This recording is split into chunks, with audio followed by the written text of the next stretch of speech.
On va accueillir Reda Bellach qui est avec nous du syndicat de police Unité SGP Île-de-France. Bonjour, merci d'être en direct sur CNews cet après-midi.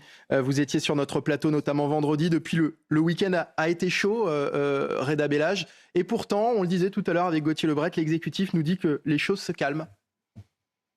Oui, les choses se calment, on constate beaucoup moins de dégradation, on constate également beaucoup moins d'interpellations et beaucoup moins de blessés dans nos rangs à part pour notre collègue pompier hier, c'était compliqué, mais on ne sait pas encore dans quelles circonstances il est mort, pardon. Et donc du coup, on observe une grosse baisse, mais il ne faut pas oublier quand même qu'il y a eu un collègue qui s'est fait tirer dessus sur Paris 13, un collègue qui s'est fait tirer dessus sur Nîmes. Donc on est encore très très vigilant. Peut-être sur la première question, effectivement, sur les propos d'Emmanuel Macron qui avait qualifié l'acte du policier d'inexcusable. Est-ce qu'effectivement ces propos ont depuis été digérés par la profession ? Écoutez, souvent on discute avec nos collègues de terrain, nos délégués de service également.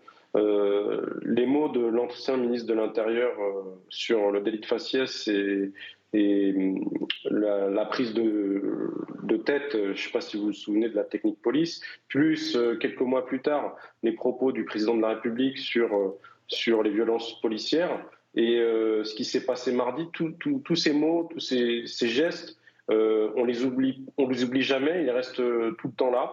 Maintenant, nous, depuis quelques jours, on priorise ce pourquoi on est rentré dans la police, c'est-à-dire protéger les biens et les personnes.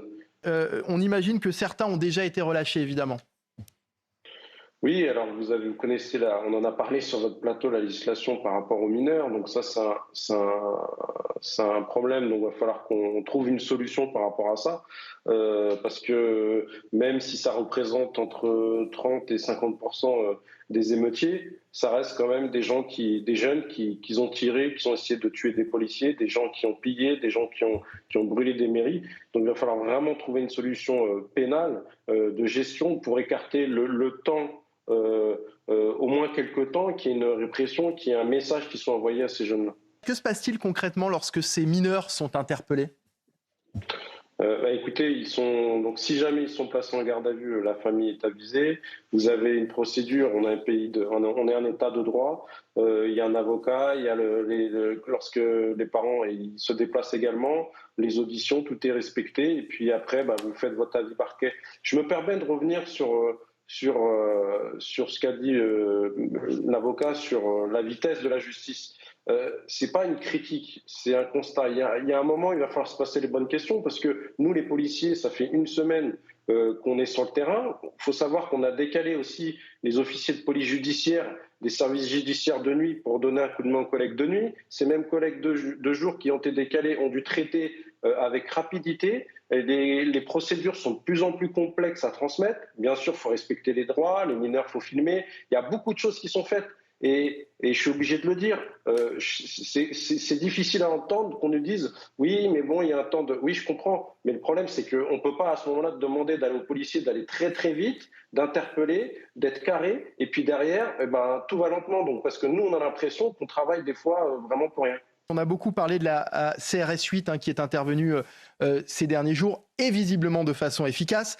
Ne faudrait-il pas pérenniser l'implantation de ce type de brigade dans certains quartiers et instaurer une sorte de maintien de l'ordre plus ciblé finalement ? Alors, c'est une très bonne question. Déjà, je trouve que le dispositif est bien, ça c'est sûr. Les collègues CRS font un excellent travail. Une force de frappe telle que celle de la CRS 8 est un plus. Maintenant, après, quand tout ça sera fini, il va falloir quand même se poser parce que déjà, quand vous êtes en bac départemental ou dans une unité départementale, vous ne travaillez pas pareil que les collègues qui sont en local. Donc là, on parle souvent du fond du problème d'une scission entre les jeunes et la police, mais ce qui va se passer, c'est au sein du commissariat et c'est le contact des effectifs locaux. Parce que moi, je suis un ancien baqueux, je vous dis qu'on n'avait pas de contact, c'est-à-dire qu'on venait, on interpellait, ça se passait bien, on repartait. Par contre, ceux qui vont rester sur place, ceux qui vont vouloir, c'est les collègues locaux. Si jamais il y a des représailles, c'est eux qui vont prendre. C'est là-bas qu'il faut recréer le contact. Je ne pense pas que la meilleure solution, ce soit de mettre des unités. C'est renforcer ces commissariats. Faut que on retourne chacun dans notre cœur de métier, que la brigade territoriale de contact fasse du contact, que les BAC fassent de l'anticrime. Mais pour ça, il faut qu'on arrête de nous demander de tout faire.